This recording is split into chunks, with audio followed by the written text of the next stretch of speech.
Hello, नमस्कार. माझ्या चॅनलवर तुमचं खूप खूप स्वागत आहे. आणि आज बनवणार आहे काही वेगळी रेसिपी, तर पूर्ण व्हिडिओ पहा. मी आणल्या होत्या लोणच्याकरता केल्या आणि त्या निघाल्या पिकलेल्या, तर त्याचे सालं काढून घेतले केळींचे आणि अशा फोडी करून घेतल्या.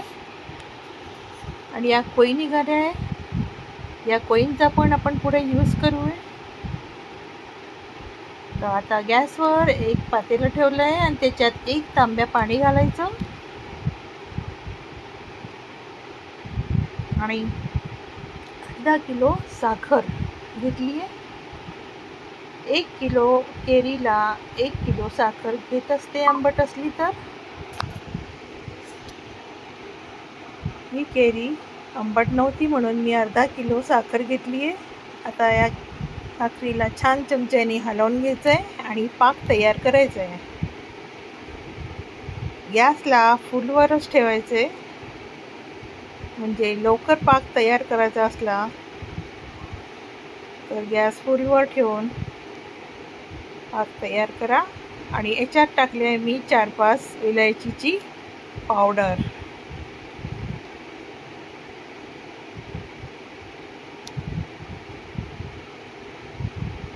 पहिले पाहुणे आले की आपण मुरब्बा वाढायचं स्वीट डिशच्या ठिकाणी. तर आज आठवण आली, म्हटलं आज तसाच मुरब्बा करून पाहावा. माझ्या सासूबाई करायच्या असा मुरब्बा फोडीचा. जर तुम्हाला आवडला तर तुम्ही कमेंट करा की तुम्ही पण असा मुरब्बा बनवता का. आता मी दुसरीकडे गॅसवर या फोडी उकळायला ठेवल्या एका पातेल्या भांड्यात.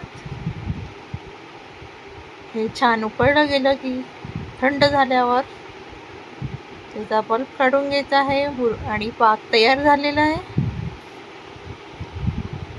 पाक तयार झाल्यावर या केळीच्या फोडी घालायच्या आहे आणि याला पण थोड्या वेळ उकळू द्यायचं आहे. नेहमी किसलेला मुरब्बा तर आपण करतोच, पण फोडीचा मुरब्बा पण करून पहा. याच्यात रंग पण घालायची गरज नाही पडली, कारण केळी इतकी छान पिकलेली, कलरच खूप छान होता. तर रेसिपी पूर्ण पहा. आता या कोई थंड झालंय, तर या कोईंचा आम्ही पल्प काढून घेऊ. 1 वाटी पल्प निघालायचा. आता हा या पाकामध्ये मुरब्ब्यात टाकून द्यायचा आहे, त्याचा पण यूज होऊन जाईल.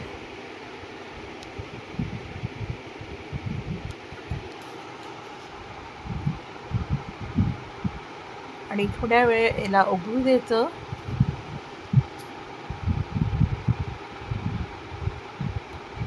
आणि गार झालं की याला बरणीत भरून ठेवू शकता. थँक्यू.